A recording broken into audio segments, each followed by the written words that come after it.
Hello दोस्तों, I hope आप सब लोग बहुत अच्छे होंगे। दोस्तों आज के टॉपिक में हम बात करने वाले हैं वर्क ऑर्डर के बारे में। दोस्तों वर्क ऑर्डर क्या होता है? एक तरीके से क्लाइंट और कॉन्ट्रैक्टर के बीच में एग्रीमेंट होता है कि हमें क्या क्या काम करना है। अगर आप क्लाइंट है तो आपको क्या क्या काम करवाना है, कॉन्ट्रैक्टर है तो उसको क्या क्या काम करना है। तो वो सारी चीजें जो होती हैं वो आपका वर्क ऑर्डर में लिखी होती है। और वर्क ऑर्डर किस तरीके से बनाया जाता है मैं आपको उसका फॉर्मेट भी दिखा दूंगा, और कैसा बनकर आता है मैं उसका भी फॉर्मेट आप लोगों को दिखा दूंगा। तो चलिए दोस्तों वीडियो को स्टार्ट करते हैं और सीखते हैं वर्क ऑर्डर हमारा क्या होता है, किस तरीके से बनाया जाता है, और ये बनने के बाद किस तरीके से उसमें सारी टर्म्स एंड कंडीशन कैसे कैसे होती है उनको भी देखते हैं। तो मैं राहुल कोहली आपका स्वागत करता हूं रीइंफोर्स के डिजिटल प्लेटफॉर्म पर। चलिए दोस्तों वीडियो को स्टार्ट करते हैं।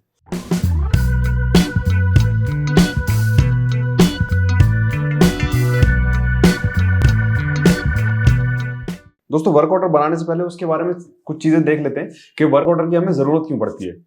देखिए दोस्तों, आप लोगों को स्क्रीन पर दिख रहा होगा purpose of work order. Work order दोस्तों होता क्या है? Outline the process for completing a task. मतलब कि आपका काम कितने दिन में होगा, कैसे होगा, किस तरीके से होगा, वो सारी चीजें आपका क्या होता है वर्क ऑर्डर में लिखी जाती है। जैसे कि कोई भी टर्म्स एंड कंडीशन होगा वो आपका वहां पर लिखा जाएगा। तो एक तरीके से आपको एक आउटलाइन मिल जाती है कि आपका काम कितने दिनों में खत्म होने वाला है, और जो चीज आप उनसे मांग रहे हैं वो चीजें आप टर्म्स एंड कंडीशन में वहां लिख सकते हैं। ये चीज भी दोस्तों मैं आपको वर्क ऑर्डर पूरा एक बार पढ़ के दिखा दूंगा कि कैसा होता है। अब दोस्तों इसमें आपको ये चीजें भी मिल जाती हैं कि जो आपका स्कोप ऑफ वर्क होता है, मतलब किस चीज के लिए बना रहे हैं, ये चीजें भी आपको यहाँ पर इंक्लूड करनी पड़ती है। वर्क ऑर्डर बनाने से दोस्तों होता क्या है कि दोनों पार्टीज के बीच में आपका एक एग्रीमेंट टाइप का हो जाता है। Help both parties agree on the terms of the project. ठीक है, एक तरीके से दोनों पार्टी के बीच में एक समझौता हो जाता है, एग्रीमेंट हो जाता है कि हमें ये काम करना है और इतने इतने दिनों में खत्म कर कर देना है। ये आपका पर्पस ऑफ वर्क ऑर्डर हो गया। इसके बाद दोस्तों देखते हैं कि इसमें क्या क्या होना चाहिए, एलिमेंट्स क्या क्या होना चाहिए work order of element. Company name होना चाहिए, एड्रेस होना चाहिए, वर्क ऑर्डर नंबर होना चाहिए, वर्क ऑर्डर का टाइटल होना चाहिए कि किस बेसिस पे बन रहा है, वर्क का लोकेशन होना चाहिए, जहां पर भी आपका काम चल रहा है वहां पर आपका लोकेशन होना चाहिए, वर्कर नेम्स और सेंडर नेम। ठीक है, ये सारी चीजें आप लोगों को एक वर्क ऑर्डर में कंप्लीटली एक वर्क ऑर्डर में सारी चीजें वहां पर शो करनी होगी। अब मैं दोस्तों आप लोगों को एक वर्क ऑर्डर दिखा देता हूँ। देखिए, अगर मैं वर्क ऑर्डर के फॉर्म की बात करूं कि जो हमारा फॉर्मेट होता है वो किस तरीके से होता है, तो ये इस तरीके से आपको फॉर्मेट यहाँ पर मिल जाएगा। जो भी वर्क ऑर्डर का नंबर है, एरिया है, वो आपको यहाँ पर जनरेट करना पड़ेगा। डेट आ जाएगी आपकी यहाँ पर, फिर आपका कंपनी का नाम आ जाएगा, जो आपकी ऑथराइज कंपनी है उसका नाम आ जाएगा, ये आपका एड्रेस आ जाएगा, आपका नाम आ जाएगा, आपका फोन नंबर आ जाएगा, सब्जेक्ट आ जाएगा work order for civil work.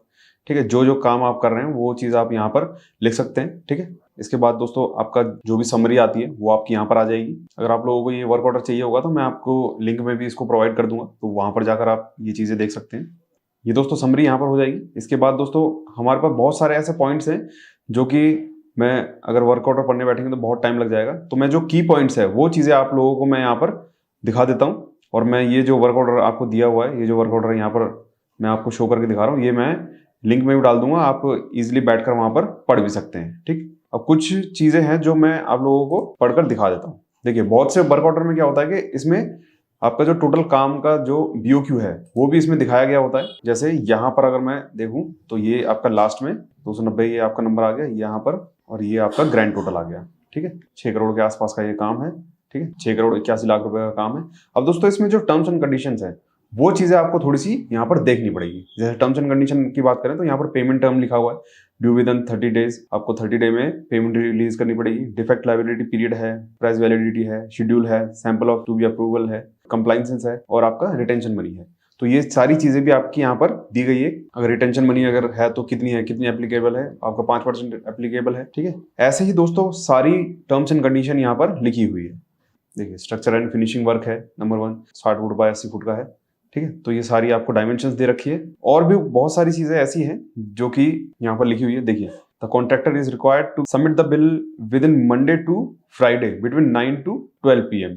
ठीक है, if receive after that the day will count on next day. अगर कॉन्ट्रैक्टर 9 से 12 के बीच में अगर कोई बिल देगा तो वो उसी दिन में सबमिट कर लिया जाएगा।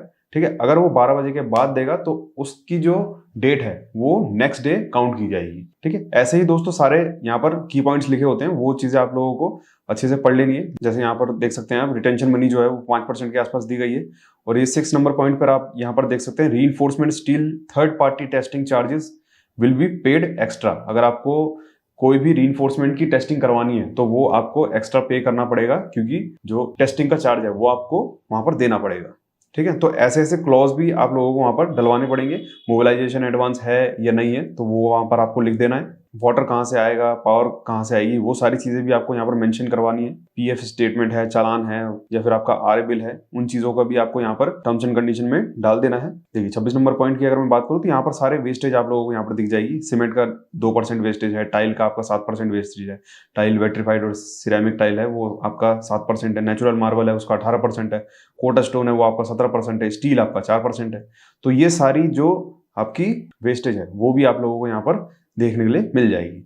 अब देखिए mode of measurement will be as per IS 1200, ठीक है। जितनी भी मेजरमेंट ली जाएगी या फिर वेरीफाई की जाएगी वो आपका कहाँ से की जाएगी, वो आपका IS कोड 1200 से देख कर की जाएगी। मतलब कि 1200 का जो जितना भी टर्म्स एंड कंडीशन है उसको फॉलो कर दिया जाएगा। देखिए reinforcement steel chair, pins, spacer bar will be paid as per actual जितना भी होगा उसका आपको पे करना पड़ेगा, ठीक है। ये सारे ऐसे ही टर्म्स एंड कंडीशन होते हैं। और अगर आपको बेसिक रेट वगैरह भी लिखने हैं तो वो भी सारी चीजें आप यहाँ पर लिख सकते हैं। ये बहुत पुराना वर्क ऑर्डर है, इस वजह से जो रेट्स हैं वो आपको बहुत कम यहाँ पर दिख रहे होंगे। तो जो लेटेस्ट होगा वहां पर आपको रेट बढ़े हुए मिलेंगे, ठीक है। ऐसे ही बहुत सारे टर्म्स एंड कंडीशन है जो कि एक ही वीडियो में पढ़कर बता पाना बड़ा मुश्किल हो जाता है, क्योंकि टाइम पीरियड है वो बहुत ज्यादा लग जाता है, ठीक है। लिक्विडिटी डैमेज है वो कितना 0.25 as per week, maximum 5% of the current value, ठीक है। ये आपका लिक्विडिटी डैमेज है, ये भी आपको यहाँ पर शो करना होगा। इसी तरीके से आपको जितने भी टर्म्स एंड कंडीशन है वो सब आपको यहाँ पर लिखवा देने हैं, और प्रिपेयर किसने किया है और जो ऑथराइज सिग्नेचर है वो आपको यहाँ पर लगा देने हैं, ठीक है।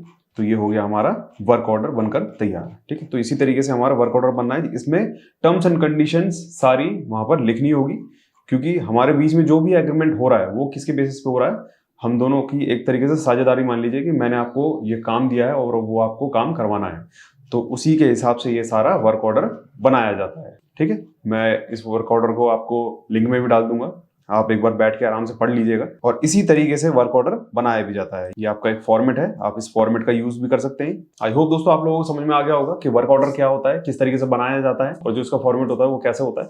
तो चलिए दोस्तों वीडियो को यहीं पर एंड करते हैं, मिलते हैं दोस्तों नेक्स्ट वीडियो में। Keep learning, thank you so much. अगर वीडियो अच्छी लगी है तो लाइक कीजिए, शेयर कीजिए और हमारे रीइंफोर्स के चैनल को सब्सक्राइब कीजिए।